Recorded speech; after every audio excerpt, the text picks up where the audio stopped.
Hello guys. आज मैं आपको क्लास 12th के, चाहे उत्तराखंड बोर्ड हो सीबीएसई बोर्ड हो, उसके लिए सेकंड चैप्टर के मैथ्स के कुछ इंपॉर्टेंट क्वेश्चन बता रही हूँ जो बहुत बार पेपरों में पूछे भी गए हैं। इन्हें मैंने सॉल्व कर दिया है, बस मैं आपको ये समझा देती हूँ। जैसे पहला क्वेश्चन है ये कि इसको हमें सिंपलेस्ट फॉर्म में चेंज करना है, tan inverse √1 - cos x upon √1 + cos x। तो इस तरीके के क्वेश्चन को कैसे सॉल्व करते हैं। कभी भी अगर इस तरीके का क्वेश्चन आए कि 1 - cos x 1 + cos x ऐसा दिया हो, तो सबसे पहले हम क्या करते हैं, ये जो इसका एंगल है इसमें 2 से मल्टीप्लाई भी 2 से डिवाइड भी, ऐसे नीचे भी। फिर हमें दो फॉर्मूले पता होने चाहिए cos 2 थीटा का। एक तो ये होता है 1 - 2 sin स्क्वायर थीटा, और दूसरा होता है cos 2 theta equal to 2 cos square theta -1। तो यही फॉर्मूले हम इसमें रखेंगे। ऊपर वाले में हम 1 - 2 sin स्क्वायर थीटा वाला फॉर्मूला लगाएंगे, क्योंकि उससे क्या होगा, 1 से 1 कैंसिल हो जाएगा। तो हमने यहाँ थीटा की जगह में x/2 आ जाएगा, क्योंकि यहाँ एंगल x/2 है। ऐसे ही हमने नीचे वाले में 2 cos स्क्वायर थीटा -1 वाला फॉर्मूला लगाया है, क्योंकि इससे 1 से 1 कैंसिल हो जाएगा। तो जब हमने इसको सॉल्व करा तो यहाँ 1 से 1 कैंसिल हो गया, यहाँ भी 1 से 1 क्या हो गया, कैंसिल हो गया। तो ऊपर क्या बचा, 2 sin स्क्वायर x/2, और नीचे बचा 2 cos स्क्वायर x। 2 से 2 भी कैंसिल हो गया, और तो खाली sin स्क्वायर x/2 और cos स्क्वायर x/2 बचा। फिर हम क्या करेंगे, इसे sin x/2 cos x/2 का होल स्क्वायर लिख सकते हैं, क्योंकि ऊपर भी स्क्वायर है और नीचे भी स्क्वायर है। फिर उसके बाद हमें पता है स्क्वायर से रूट कैंसिल हो जाता है, तो खाली अंदर वाला पार्ट बचेगा, tan inverse sin x/2 cos x। और sin x/2 cos x/2 क्या हो जाता है, tan x/2। तो tan इनवर्स से tan कैंसिल हो जाता है, सॉल्व करके क्या आ गया, x/2। तो ये हमारा आंसर हो गया।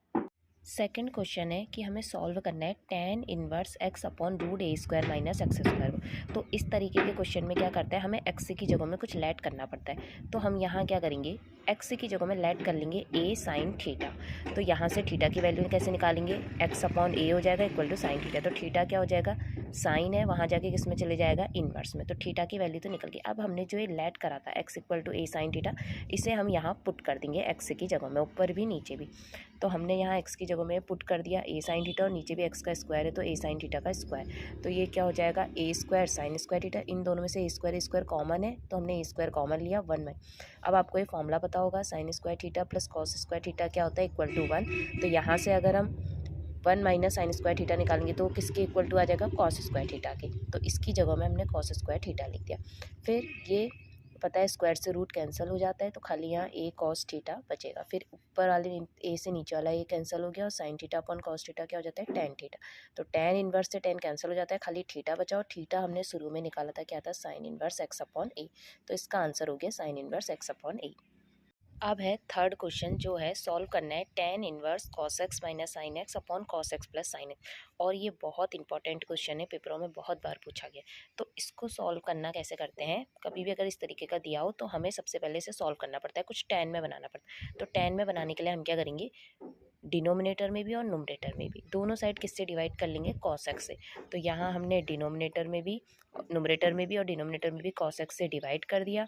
तो यहाँ cos x upon cos x, यहाँ cos x upon cos x minus sin x upon cos x, ऐसे यहाँ भी cos x upon cos x plus sin। अब ये cos x अपॉन, ये तो 1 - tan x बन गया, 1 + tan।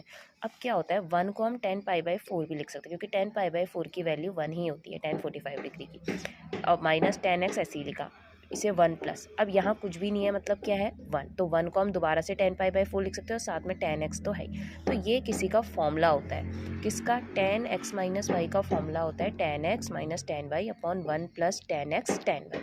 तो ये भी कुछ इस तरीके से बन रहा है, यहाँ x π/4 है और y कौन है, x है। तो यहाँ tan x - y मतलब π/4 - x। तो tan इनवर्स से tan कैंसिल हो जाएगा, और खाली क्या बचा, π/4 - x। तो यही हमारा आंसर है। ओके गाइस, मैं जल्द ही इसका पार्ट 2 भी लाऊंगी, जिसमें मैं और इंपॉर्टेंट क्वेश्चन बताऊंगी। अगर आपको मेरी वीडियो अच्छी लगी तो प्लीज़ लाइक एंड सब्सक्राइब कर देना। Thank you.